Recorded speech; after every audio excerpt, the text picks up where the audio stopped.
नमस्कार। हमारे खास कार्यक्रम बेबाक में रोजाना हम बेबाकी के साथ तमाम मुद्दों पर चर्चा करते हैं। इसी कड़ी में आज हम बेबाकी के साथ कोरोना की दूसरी लहर पर बात करेंगे और बताएंगे कि कैसे कोरोना की दूसरी लहर पूरे देश को अपनी जद में लेती जा रही है और कैसे एक बार फिर से देश में लॉकडाउन जैसे हालात बनते जा रहे हैं। तो चलिए शुरू करते हैं हमारा खास कार्यक्रम।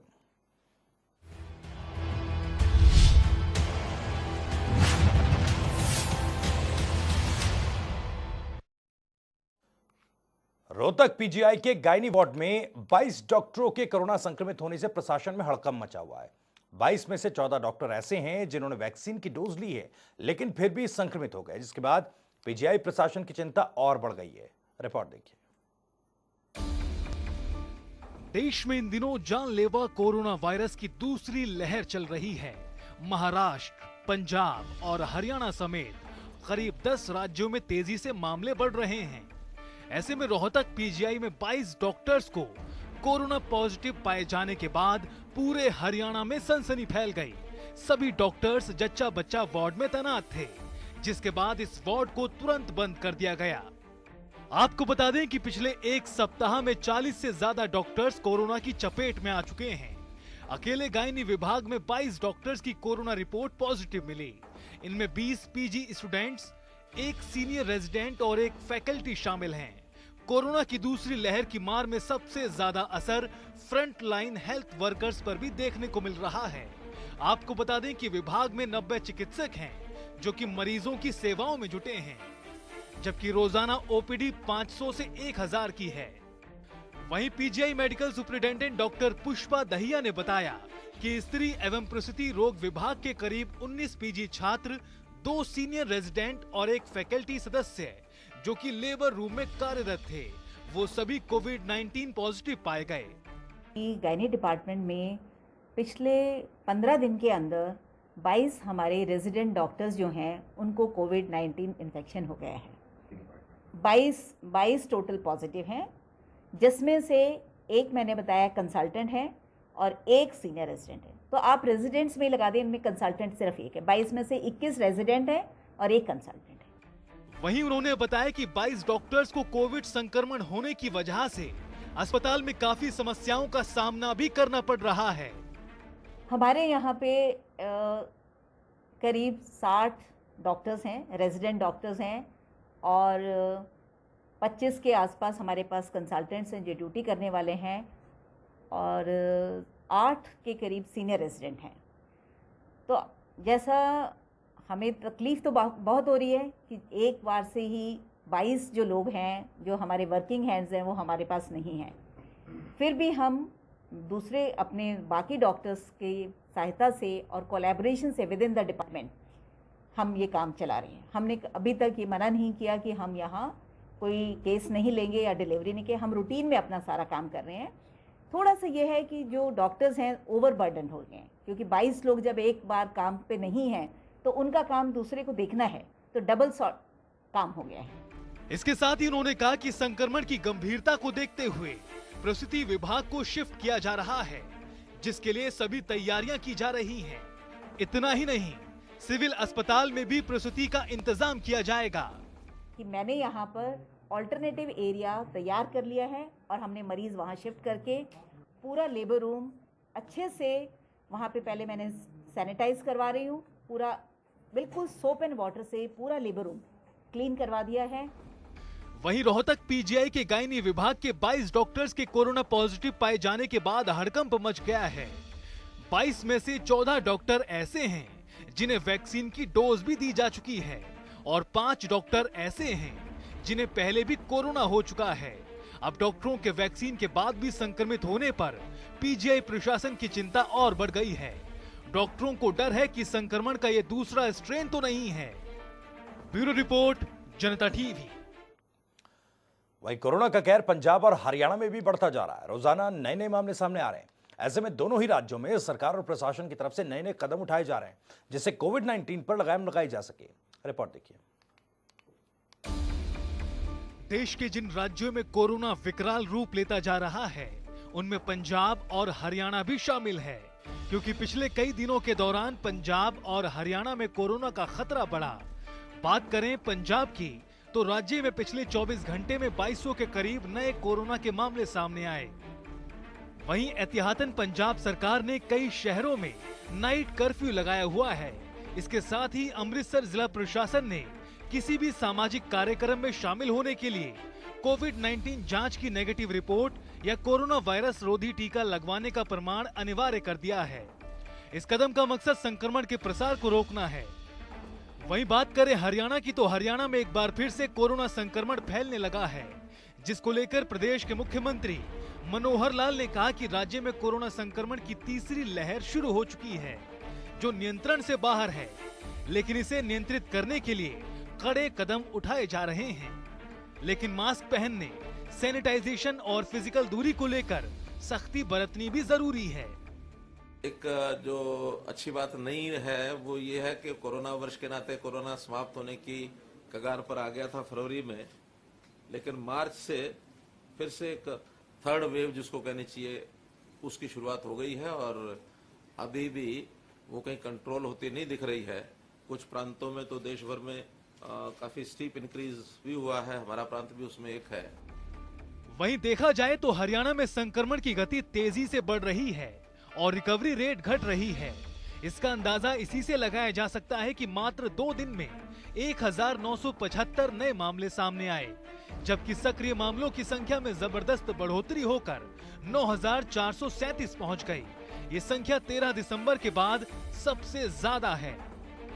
वहीं अकेले मार्च महीने के दौरान हरियाणा में कोरोना के मामले 7 गुना बढ़ चुके हैं। ऐसे में सरकार और प्रशासन की ओर से कोरोना पर लगाम लगाने के लिए कई नए कदम भी उठाए जा रहे हैं, लेकिन कोरोना वायरस के मामले लगातार बढ़ते ही जा रहे हैं। ब्यूरो रिपोर्ट, जनता टीवी। कोरोना वायरस की दूसरी लहर का कहर बढ़ता ही जा रहा है, जिसकी वजह से एक बार फिर पूरा देश खौफ के साए में है। देश के कुछ जिले तो ऐसे हैं जहां कोरोना के मामले बढ़ने का प्रतिशत बेहद ज्यादा है, जिसके पीछे कुछ वजह भी है जिसे जानना जरूरी है। इस रिपोर्ट में देखिए। चीन में पनपे कोविड-19 वायरस ने दुनिया के तमाम देशों में तबाही का मंजर पैदा कर दिया। महामारी के प्रकोप से मौत का तांडव हो या आर्थिक मार, पूरी दुनिया ने झेल लिया। जहां धीरे धीरे कोरोना की मार से उबरने लगे थे, लॉकडाउन से अनलॉक की ओर बढ़ने लगे थे, वहीं देश में कोरोना वायरस एक बार फिर से अपने पैर पसार रहा है और साल 2020 की तरह 2021 में भी कोरोना के मरीज एक बार फिर बढ़ते जा रहे हैं। इस बीच महाराष्ट्र, तमिलनाडु, पंजाब, दिल्ली, गुजरात, कर्नाटक और हरियाणा में कोरोना के नए मामलों ने सरकार की टेंशन बढ़ा दी है। वहीं देश में हर दिन कोरोना के नए हजारों मरीज मिल रहे हैं, लेकिन देश के कुछ जिले ऐसे हैं जहां कोरोना की दूसरी लहर भयानक रूप ले चुकी है। इन जिलों में नए मरीजों के आंकड़ों में लगातार बढ़ोतरी हो रही है। नांदेड़ जिले में 258.6% कोरोना की बढ़ोतरी, दुर्ग जिले में 167.4% कोरोना केसों में इजाफा, वहीं मुंबई में 163.6% कोरोना की बढ़ोतरी, सूरत में 131.8%, नासिक में 102.6%, धुले में 102.1% कोरोना केसों में बढ़ोतरी, नागपुर में 93.2% कोरोना केसों में इजाफा, होशियारपुर में 90.8%, ठाणे में 67.5%, अहमदाबाद में 63.6%, जालंधर में 43.6% कोरोना केसों में बढ़ोतरी, पुणे में 36.8% इजाफा, अमृतसर में 32% कोरोना केसों में बढ़ोतरी, वहीं राजकोट में 21.1% कोरोना केसों में बढ़ोतरी और वडोदरा में 19.7% इजाफा। इन आंकड़ों को देखकर लगता है कि कोरोना के मामले जिस रफ्तार से बढ़ रहे हैं, उससे वो दिन भी दूर नहीं जब पूरा देश फिर से कोरोना की जद में होगा, क्योंकि इसे संक्रमण की दूसरी लहर का शुरुआती दौर माना जा रहा है। वहीं केंद्रीय स्वास्थ्य मंत्रालय के मुताबिक जहां महाराष्ट्र, पंजाब, कर्नाटक, छत्तीसगढ़, गुजरात, मध्य प्रदेश, तमिलनाडु और दिल्ली में कोरोना के नए मामलों में तेजी से बढ़ रहे हैं, तो वहीं वीकली पॉजिटिविटी रेट भी बढ़े हैं। साथ ही कुछ राज्यों में वीकली पॉजिटिव रेट भारत की औसत से कई ज्यादा है। भारत की औसत पॉजिटिविटी रेट 5.65% है, जबकि इन राज्यों की उससे ज्यादा।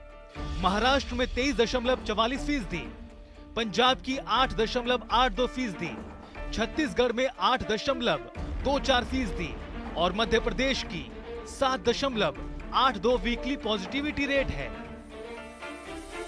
केस बढ़ रहे हैं, लेकिन टेस्ट उतने नहीं हो रहे। प्रभावी तौर पर आइसोलेशन नहीं हो पा रहा। कॉन्टैक्ट ट्रेसिंग में कमी आई है। कोविड एप्रोप्रिएट बिहेवियर का पालन नहीं होना। वहीं जानकारों की माने तो सभी राज्यों को महाराष्ट्र की मौजूदा स्थिति से सबक लेना चाहिए। महाराष्ट्र में नए मरीजों के बढ़ने का बड़ा कारण टेस्टिंग कम होना है। मुंबई, पुणे, नागपुर जैसे जिलों में हर 100 टेस्ट में 20 से ज्यादा संक्रमित मिलने लगे हैं, जिससे साफ है कि जहां भी संक्रमण की दूसरी लहर आ रही है, वो पहली लहर से ज्यादा संक्रामक है। वहीं देश में जिस तेजी के साथ कोरोना वायरस के मामले सामने आ रहे हैं, उससे लग रहा है कि कहीं पिछले साल वाले हालात पैदा ना हो जाएं, एक बार फिर घरों में बंद ना हो जाएं, क्योंकि कोरोना वायरस को हमने हल्के में लेना शुरू कर दिया है, जो बेहद खतरनाक साबित हो सकता है। ब्यूरो रिपोर्ट, जनता टीवी। तो देश में कोविड-19 की दूसरी लहर चल रही है, जिसका असर देश के कई राज्यों में देखने को मिल रहा है, लेकिन सबसे ज्यादा महाराष्ट्र में कोरोना अपना कहर बरपा रहा है। ऐसे में बात करें कोरोना के नए लक्षणों की, तो कोरोना के नए लक्षण भी सामने आए। रिपोर्ट में देखिए। कोविड-19 से जहां अभी पूरी दुनिया जूझ ही रही है, तो वहीं देश में कोरोना वायरस की दूसरी लहर के चलते लोगों के बीच डर का माहौल है। ऐसे में कोरोना की दूसरी लहर के नए लक्षण भी सामने आए हैं, जिसने एक नई चिंता पैदा कर दी है, क्योंकि ब्रिटेन, ब्राजील और दक्षिण अफ्रीका के बाद भारत में कोरोना की दूसरी लहर ने दस्तक दी है। क्योंकि ब्रिटेन, ब्राजील और दक्षिण अफ्रीका के बाद भारत में कोरोना की दूसरी लहर ने दस्तक दी है, जो विकराल रूप भी ले सकती है। चीन में पनपे और दुनिया भर में फैले कोरोना वायरस के लक्षणों में बदलाव होते रहे हैं। शुरुआती दौर में कोरोना के जो लक्षण थे, उनमें बुखार आना, लगातार खांसी होना और स्वाद के साथ साथ गंध खोने की शिकायत शामिल थे। लेकिन कोरोना के नए लक्षण इससे अलग हैं। वहीं कोरोना वायरस के नए स्ट्रेन में मिले 7 अहम लक्षण इस तरह के हैं: शरीर में दर्द, गले में खराश, आंख आना, सिर दर्द, डायरिया, त्वचा पर रैशेस पड़ना और उंगलियों का रंग बदलना। देश में कोरोना का कहर कम होता नहीं दिख रहा। कई राज्यों में कोविड-19 की वजह से पाबंदियां लगा दी गई हैं। कोरोना का सबसे ज्यादा कहर महाराष्ट्र पर टूटा है। तो कोरोना के नए लक्षणों को लेकर देश का स्वास्थ्य मंत्रालय भी सतर्क है, जिसको लेकर लोगों को लगातार जागरूक भी किया जा रहा है, क्योंकि कोरोना से डरना नहीं, सावधानी के साथ मुकाबला करने की जरूरत है। ब्यूरो रिपोर्ट, जनता टीवी। तो कोविड-19 से जंग में वैक्सीन एक अहम हथियार है, इसलिए कोरोना को मात देने के लिए देश में महावैक्सीन अभियान चलाया जा रहा है, जिसके तहत 1 अप्रैल से कोविड-19 वैक्सीनेशन प्रोग्राम का तीसरा फेज शुरू होने जा रहा है। इसी कड़ी में अभी तक 6 करोड़ से ज्यादा लोगों को वैक्सीन दी जा चुकी है, लेकिन इसका मतलब यह नहीं है कि लापरवाही शुरू कर दी जाए। ऐसे में मास्क का इस्तेमाल और 2 गज की दूरी रखना हम सबकी जिम्मेदारी है। कोरोना को मात देने के लिए भारत में महावैक्सीन अभियान चलाया जा रहा है, जिसके तहत अभी तक 6 करोड़ से ज्यादा लोगों को वैक्सीन का टीका लगाया जा चुका है। वहीं इसी अभियान को आगे बढ़ाते हुए 1 अप्रैल से कोविड-19 महावैक्सीनेशन प्रोग्राम का तीसरा फेज शुरू किया जा रहा है, जिसके तहत 45 साल से ज्यादा उम्र के सभी लोगों को वैक्सीन लगाई जाएगी। सरकार ने 1 जनवरी 1977 कट ऑफ डेट तय की है, यानी 1 जनवरी 1977 से पहले जन्मे सभी लोग कोरोना वैक्सीन लगवा सकेंगे। इससे पहले 1 मार्च से शुरू हुए दूसरे फेज में 45 साल से ज्यादा उम्र वालों के लिए कोमॉर्बिडिटी का क्लोज डाला था। 20 गंभीर बीमारियों से जूझ रहे 45 से 59 साल के लोगों को सीनियर सिटीजन्स के साथ वैक्सीनेशन प्रोग्राम में शामिल किया गया था। वहीं पिछले हफ्ते हेल्थ मिनिस्ट्री की बैठक में प्रेजेंट किए गए इंटरनल सर्वे के मुताबिक भारत में कोरोना वायरस की वजह से 31 मार्च तक 1,62,505 से ज्यादा मौतें हुई। उनमें से 90% से ज्यादा मामलों में उम्र 45 साल से ज्यादा रही। इसी वजह से 45 साल से ज्यादा उम्र के लोगों को हाई रिस्क ग्रुप में रखा गया है और 1 अप्रैल से सभी को वैक्सीनेट करने की योजना है, क्योंकि पिछले कुछ दिनों से भारत कोरोना वायरस की दूसरी लहर का सामना कर रहा है। हर दिन नए केस बढ़ते ही जा रहे हैं। 31 मार्च तक 6 करोड़ 30 लाख से ज्यादा वैक्सीन डोज दी जा चुकी है। वैक्सीनेशन की शुरुआत 16 जनवरी को हेल्थ केयर वर्कर्स के साथ हुई थी। जनगणना 2011 की जनसंख्या के मुताबिक 2021 में 60 प्लस की आबादी 13.7 करोड़ और 45 से 59 साल की आबादी 20.7 करोड़ होगी। यानी दूसरे और तीसरे फेज में मिलाकर करीब 34 करोड़ लोगों को वैक्सीनेट किया जाना है। आपको बता दें कि इस समय 2 वैक्सीन इस्तेमाल हो रही हैं, कोविशील्ड और कोवैक्सीन। कोविशील्ड को ब्रिटिश ड्रग मेकर एस्ट्राजेनेका ने ऑक्सफोर्ड यूनिवर्सिटी के साथ मिलकर बनाया है। पुणे की सीरम इंस्टीट्यूट ऑफ इंडिया इसे भारत में बना और सप्लाई कर रही है। वहीं कोवैक्सीन को हैदराबाद की कंपनी भारत बायोटेक ने Indian council of medical research यानी ICMR के साथ मिलकर बनाया है। वहीं जहां कोवैक्सीन के 2 डोज में 28 दिन का अंतर रखा गया है, तो वहीं कोविशील्ड से बेहतर सुरक्षा कवच हासिल करने के लिए केंद्र सरकार ने हाल ही में अंतर को 4 हफ्ते से बढ़ाकर 6 से 8 हफ्ते कर दिया। यानी 42 से 56 दिन के बीच आप कोविशील्ड का दूसरा डोज लगवा सकते हैं। कोविशील्ड के 2 डोज का अंतर बढ़ाने से डोज की उपलब्धता बढ़ गई है। इससे भी ज्यादा लोगों को वैक्सीनेट करने में मदद मिलेगी। वैक्सीन का पहला डोज लगने के 7 से 10 दिन बाद एंटीबॉडी बनने लगती हैं और धीरे धीरे उसका लेवल भी बढ़ जाता है। 3 से 4 हफ्ते बाद एक्टिवेट हो जाती है। जब दूसरा डोज देते हैं तो वो बूस्टर का काम करता है। एंटीबॉडी का लेवल 4 से 6 गुना बढ़ जाता है। कोरोना से जंग में वैक्सीन ही एक ऐसा हथियार है जो कोविड-19 को मात दे सकता है। इसलिए देश में वैक्सीनेशन अभियान तेजी से चलाया जा रहा है। लेकिन इसका मतलब ये नहीं कि लापरवाही शुरू कर दी जाए। ऐसे में मास्क का इस्तेमाल और 2 गज दूरी रखना हम सबकी जिम्मेदारी है। ब्यूरो रिपोर्ट, जनता टीवी। तो देश में चल रही कोरोना की दूसरी लहर और लगातार बढ़ते मामलों को देखकर सबके जहन में एक सवाल उठता है कि क्या फिर से देश में संपूर्ण लॉकडाउन लगा दिया जाएगा? क्या फिर से जिंदगी की रफ्तार थम जाएगी? क्या फिर से देश भर की सड़कें सूनी पड़ जाएंगी? क्योंकि कोरोना वायरस ने एक बार फिर केंद्र और राज्य सरकारों की चिंताएं बढ़ा दी हैं। रिपोर्ट देखिए। देश में कोरोना वायरस एक बार फिर से अपने पांव पसारने लगा है। ऐसे में सबके जहन में एक सवाल है कि क्या फिर से देश में संपूर्ण लॉकडाउन लगा दिया जाएगा? क्या फिर से जिंदगी की रफ्तार थम जाएगी? क्या फिर से देश भर की सड़कें सूनी पड़ जाएंगी?